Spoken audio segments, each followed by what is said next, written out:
Andito tayo ngayon sa dulong Wawa sa Angono, Rizal. Makikita mo yung sinasakyan nating bangka ay walang katig kasi magkabilaan merong kangkungan tsaka may mga water lily.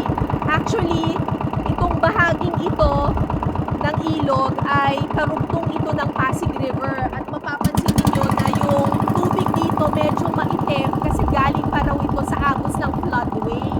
Ang pangunahing kinabubuhay ng mga taga rito ay pangunguha ng kangkong. At naghahanap lang tayo ng maganda-gandang lugar kung saan malaguna yung mga kangkong. Tapos doon tayo lulusong para kumuha ng mga kangkong.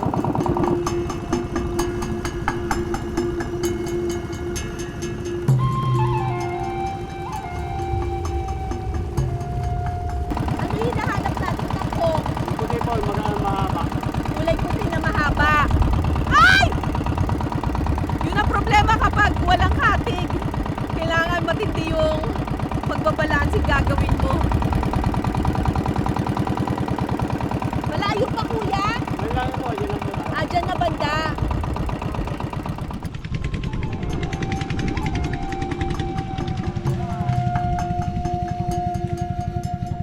Pagdating sa mababaw na bahagi ng lawa, isa-isa na silang bumaba para manguha ng kangkong.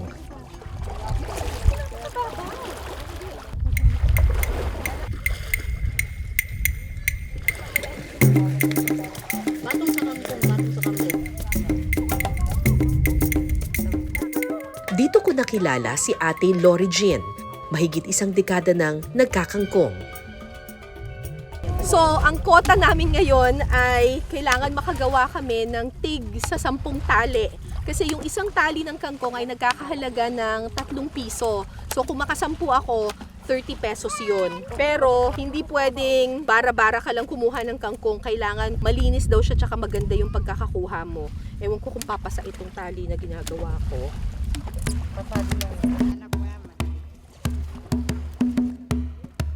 Ate, gano'ng karami para sa isang tali? Hindi po bilang, ano po, tansyado po. Isang ganon. Eh, di lugi ako, malaki yung kamay ko.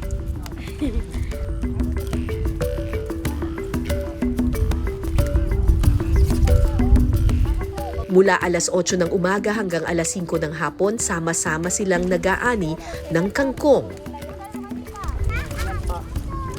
At sa kanila raw trabaho, bawal ang tutulog-tulog. Ganito, unahin mo muna yung mahaba. Ganyan. Oo. Mahaba na. Kuha ka na ng maiksi. Ito, pwede na ba to? Ilang bang piraso? Ayan yan, okay na yan. Sige, dagdagan mo ng mahaba pa. Mahaba. Ayan, ganyan. Ayan, okay na yan. Tatali ko na to. Tali na. Nilalapag ko na to. Yan, okay na yan.